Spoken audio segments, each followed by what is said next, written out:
आज जो हमारे यहाँ पर गेस्ट है अभी पीछे बैक स्टेज में, उनको आपने YouTube पे आज से पहले कभी नहीं देखा होगा, लेकिन उनकी जो नॉलेज है और अंडरस्टैंडिंग है वैदिक स्क्रिप्चर्स की, वो बहुत ही कमाल की है। Please give an energetic and warm welcome to the one and only Swami Prakashanand ji.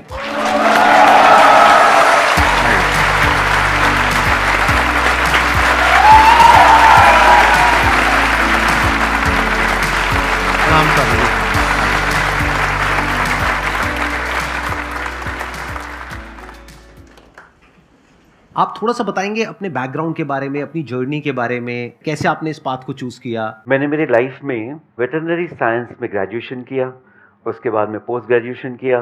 But interesting thing ये हुई कि जिस दिन मैंने कॉलेज ज्वाइन किया एज अ लेक्चरर, तो उस दिन मेरे मन में पीछे एक थॉट आया।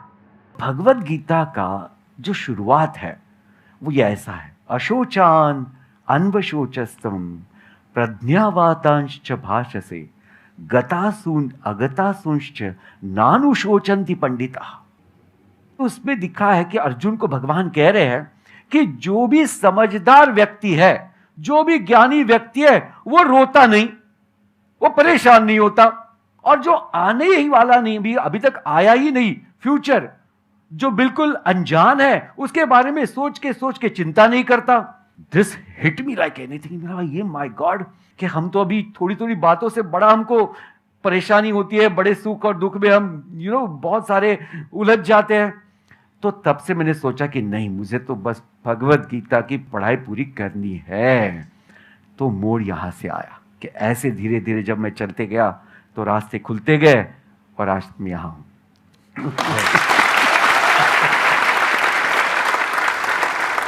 तो अब आपके मन में जो भी क्वेश्चंस हैं, जिस भी तरह के हैं, आप प्लीज इनसे पूछ सकते हैं। मेरे को बस एक चीज जाननी है कि मन की सात्विकता से ऊपर कैसे जाया जाए।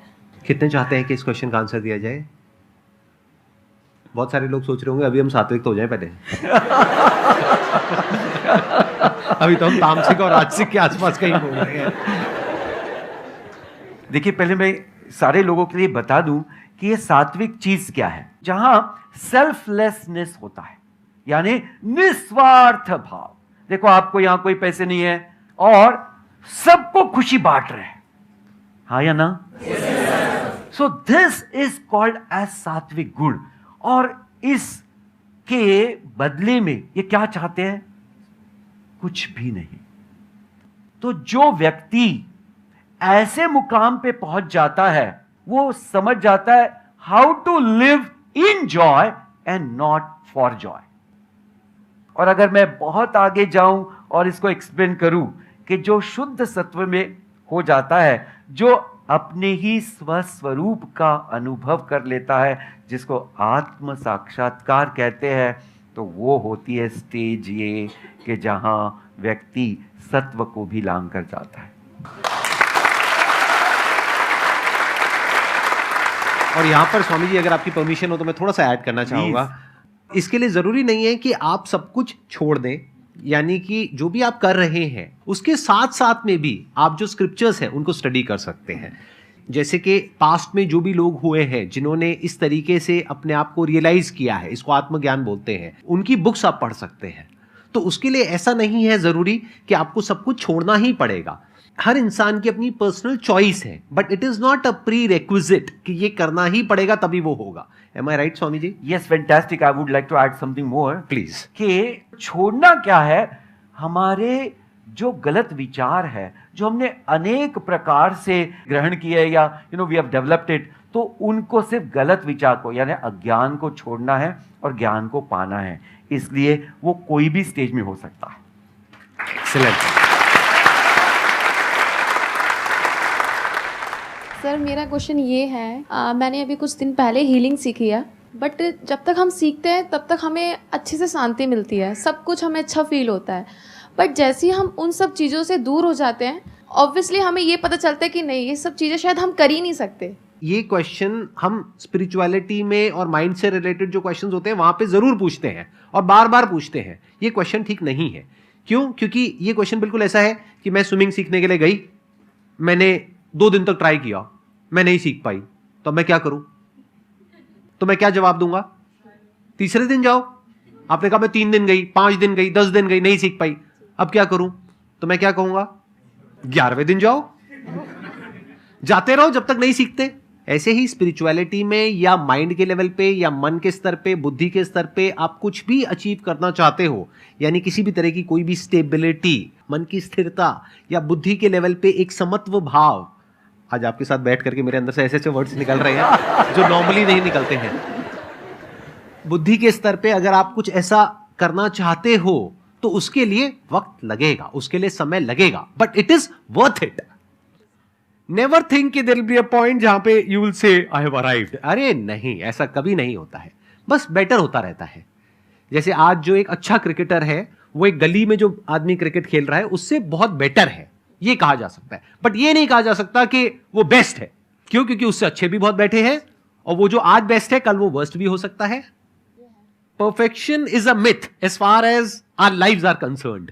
वो कभी भी परफेक्ट नहीं हो सकता है, तो you have to keep working on it to make it better. Sir मेरा एक क्वेश्चन है, सभी बड़े बड़े गुरुज, बड़े बड़े बिजनेसमैन सभी भगवत गीता को प्रमोट करते हैं जी। मैंने काफ़ी बार ट्राई किया, मैंने 8-10 बार कोशिश की उसको पढ़ने की, लेकिन नहीं, कंसिस्टेंटली नहीं पढ़ पाते और कभी मैं 2 चैप्टर से ज़्यादा नहीं पढ़ पाया। तो आप ऐसा कुछ सॉल्यूशन बताओ कि हम जो यंग यूथ बढ़ रहा है वो मतलब भगवत गीता को अपने अंदर कैसे उतारे और उसका एक ऐसा सॉल्यूशन मिले कि हम उसको पढ़ तो हम नहीं सकते क्योंकि हमारे में इतना पेशेंस नहीं है कि हम पूरी बुक पढ़ पाएं।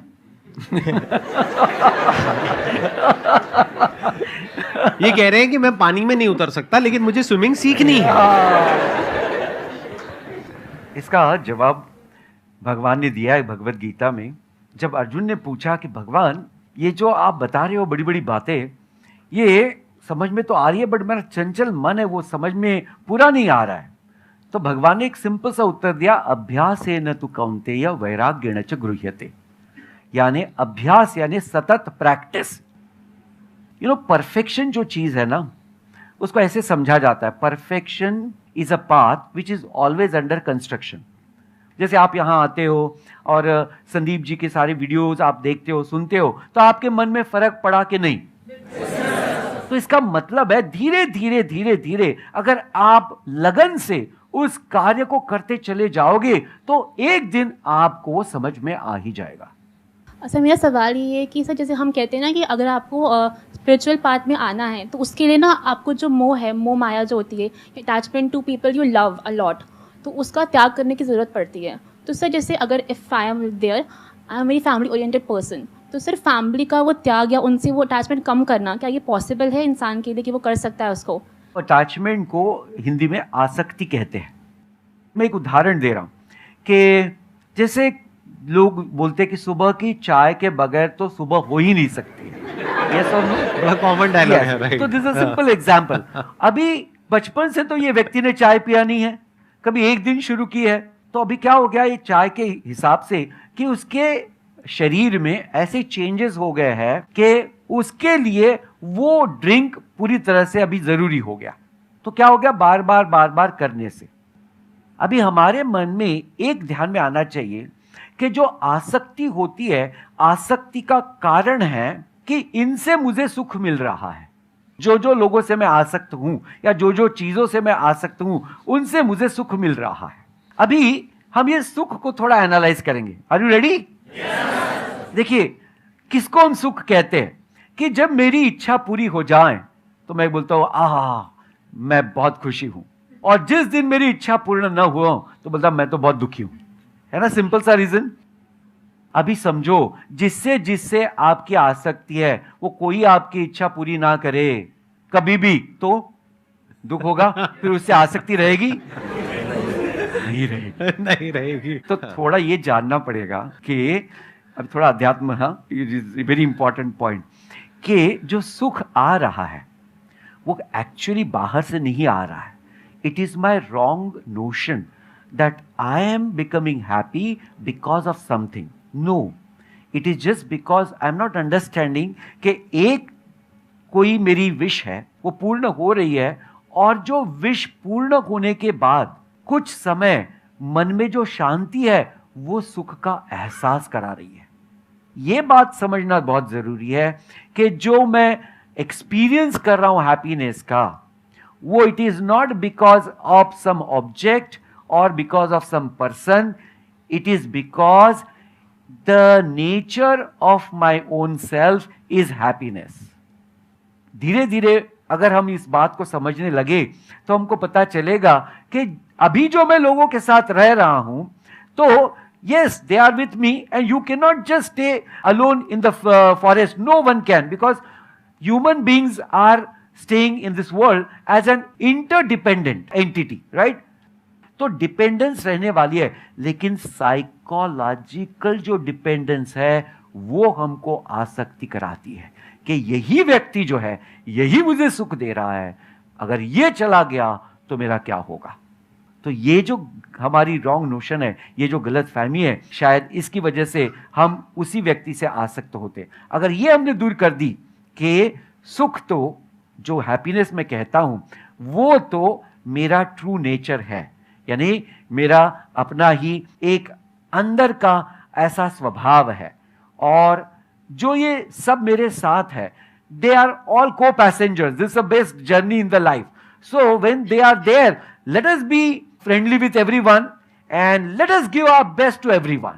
So अपने आप से फिर आसक्ति नहीं रहेगी, but you will start giving your best. अभी जो स्वामी जी ने कहा, मैं उसी बात को थोड़ा सा आगे एक्सटेंड करता हूं. जितनी छोटी इच्छा होती है और वो जब पूरी होती है तो कुछ देर तक आपका मन शांत हो जाता है. ऐसा होता है, नहीं होता है? जैसे भूख लगी है बहुत तेज, एकदम से खाना मिल गया, तो कुछ देर तक उसके बाद में मन शांत हो जाता है, तब तक जब तक कि दोबारा से भूख नहीं लगती है. लेकिन अगर इच्छा कोई बहुत बड़ी है, मान लो कि मेरे को ये एग्जामिनेशन को क्रैक करना है जिसमें आपको 4 साल लगे, और आपने बहुत मेहनत करी और उसके बाद में आपने उसको क्रैक कर लिया, तो कितने दिन तक खुशी रहती है? मे बी कुछ दिनों तक, कुछ हफ्तों तक, या कुछ महीनों तक. इसी के साथ में और क्या होता है कि फिर एक के बाद एक हमारे अंदर और इच्छाएं पैदा होने लग जाती है. उस इच्छा के पूरे होने से आपका मन शांत तभी तक रहेगा जब तक दूसरी इच्छा पैदा ना हो. जैसी दूसरी इच्छा पैदा हो गई तो उससे जो खुशी मिल रही थी या जो मन शांत था वो खत्म हो जाएगा. जैसे फॉर एग्जांपल, आपने एक कॉलेज में से डिग्री ले ली, आपकी एक इच्छा पूरी हो गई, मानो कुछ दिनों तक आप बहुत खुश हो, फिर एक कंपनी में चले गए, और आप जिस कंपनी में गए वहां पे जो बॉस है वो आपको खच्चरों की तरह ट्रीट कर रहा है. अब आप कह रहे हो मैंने इतनी मेहनत करी, बचपन से मुझे ये सपना दिखाया गया, इसके लिए और ये काम भी करना मुझे पसंद नहीं है, वो काम नहीं दे रहे जो मैं चाहती थी, इच्छा थी मेरी, ये तो वो काम दे रहे हैं जो मेरी बिल्कुल भी इच्छा नहीं है करने की. तो अब वो खुशी कहां गई जो आपको मिली थी 4-5 साल की या 10 साल की मेहनत के बाद में? खत्म. वापस से हमारी जिंदगी में दुख आ गया है. कब तक? जब तक कि या तो वो बॉस चेंज नहीं होता है या आप कंपनी चेंज नहीं कर लेते हो, और वैसा नहीं हो जाता जैसा आप चाहते हो. वैसे इंसान से आपकी शादी नहीं हो जाती है जैसा आप चाहते हो. कैसा इंसान चाहते हो? परफेक्ट इंसान, जो है ही नहीं कहीं पर, जो इस ग्रह पे है ही नहीं, कहीं बाहर से लाना पड़ेगा जा करके. इच्छाओं का जो नेचर है वो नेचर ही ऐसा है कि वो पूरी हो ही नहीं सकती. तो जब ये बात आपको समझ आ जाती है बारीकी से, ये जो बात मैंने कही है, अगर समझ आनी होगी तो अभी आ जाएगी, नहीं समझ आनी होगी तो कभी नहीं आएगी. Excess of anything is bad, moderation is not bad. मतलब अगर प्यास है तो पानी को छोड़ना नहीं है, ना ज्यादा पानी पीना है. पानी छोड़ दोगे तो मर जाओगे, ज्यादा पानी पियोगे तो भी मर जाओगे. तो क्या करो, जितनी प्यास है उतना पानी पियो. तो इच्छाएं कितनी होनी चाहिए? जितनी हमारी जरूरत है. तो हमेशा लाइफ में अगर सिंपल एक आपको फॉर्मूला दूं जिसको आपको पकड़ करके रखना है, लाइफ में हमेशा याद रखना है, और जैसे जैसे टाइम आगे बढ़ रहा है, हो क्या रहा है, हम वेस्ट से इन्फ्लुएंस हो रहे हैं, जो कैपिटलिस्ट कल्चर है उससे इन्फ्लुएंस हो रहे हैं. मतलब हम क्या कर रहे हैं? खर्चा कर रहे हैं, उसके लिए हम लोन ले रहे हैं. तो अगर मेरी लाइफ की फिलॉसफी देखी जाए वो बड़ी सिंपल है कि जितना भी आपका खर्चा है वो आपकी कमाई से बहुत कम होना चाहिए, तब आप सुखी रह सकते हो. अगर ये बात आपको अच्छे से समझ आ पा रही है तो आप अपनी इच्छाओं को खुद डिफाइन कर सकते हो. अभी आपकी इच्छाएं कौन डिफाइन कर रहा है? मार्केटिंग की एक पूरी की पूरी दुनिया है. आपको लगता है आपके डिजायर है, अरे नहीं, आपको बेचा जा रहा है, आपको पता ही नहीं है.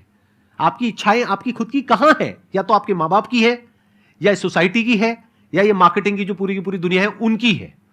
तो आप कहो कि मैं बेवकूफ नहीं बनूंगा या बेवकूफ नहीं बनूंगी, मैं अपनी इच्छाएं खुद डिफाइन करूंगी. किसके अकॉर्डिंग? जो मेरे रिसोर्सेज है, जो मेरी कंडीशंस है उसके अकॉर्डिंग, किसी और के अकॉर्डिंग नहीं कि वो इंस्टाग्राम पे मेरी फ्रेंड है, वो ये कर रही है, वो कर रही है, तो मुझे भी वही करना है। अरे नहीं, हम भेड़ बकरी नहीं है कि हम पीछे पीछे चलते चले जाए पूरी दुनिया के। इंसान है मतलब कि हम अपनी बुद्धि का प्रयोग कर सकते हैं। तो अपनी इच्छाएं खुद डिफाइन करो। जितनी कम इच्छाएं उतना हैप्पीनेस ज्यादा। Swami ji, thank you so much for coming, thank you so much for taking out time. It means a lot to me and to everybody. मेरे को तो पर्सनली बहुत अच्छा लगा आपसे मिल करके, आपकी जो एनर्जी है, आपका जो ऑरा है, उसको फील करके। आई एम श्योर आप लोगों को भी अच्छा लगा होगा। यस और no? Thank you so much.